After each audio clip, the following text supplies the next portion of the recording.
We know that now the ceasefire has been continued for another week, but there's still some, problems from both sides. And also, we're talking about the second phase of this ceasefire deal. What is your view on the current situation? Well, Pakistan has a very clear stance on the Gaza situation. We believe that it is the fundamental right of Palestinians for self-determination. And the ceasefire, we welcome it, which took place finally on 15th of January.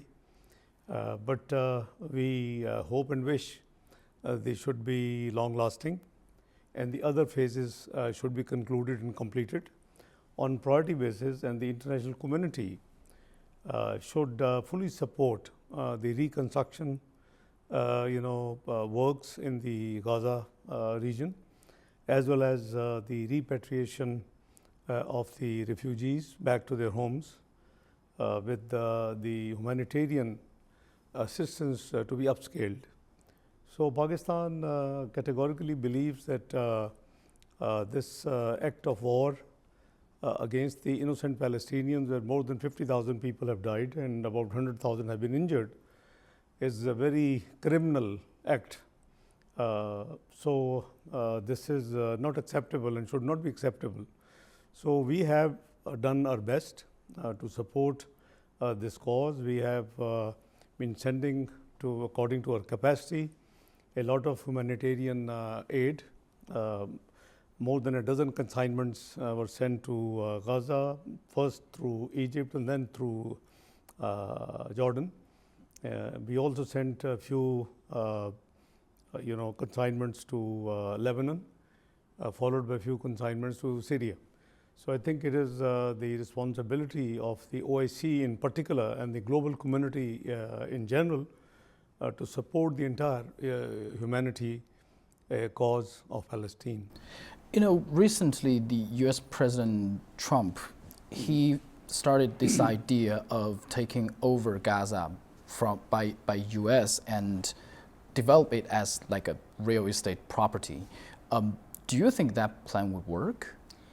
Well, surely this is against the UN Charter itself.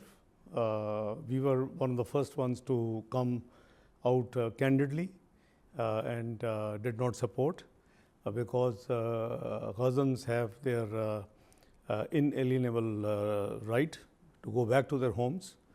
So, we have been against any idea, and this statement was followed by Israeli Prime Minister's statement that Palestine can be established in the current territory of Kingdom of Saudi Arabia.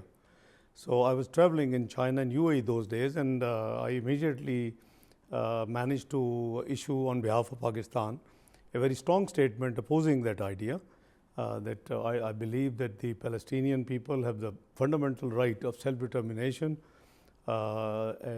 independent state, based on pre-1967 borders, and Al-Quds al-Sharif its capital. So this is something which has been in the resolutions of the United Nations, including Security Council, resolution of OIC, in the advisory of International Court of Justice. I mean, you name it, it's there. So surely all such ideas are not acceptable, and I think the global community should work together for the peace and security situation should improve, and the ceasefire should be long-lasting, and the Palestinian people come back. In addition, Pakistan supports the full membership of the Palestine of the General Assembly as well, as soon as possible.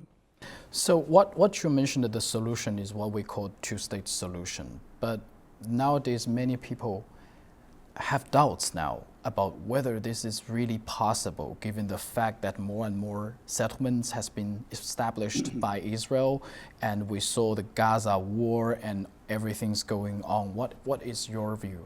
Well, see, in the global history, the two issues there has been dragging on for decades. One is the Gaza, and the other one is Kashmir. Both there have been ridiculous sort of atrocities, attempts to change the demographics, You know, the people have been suffering.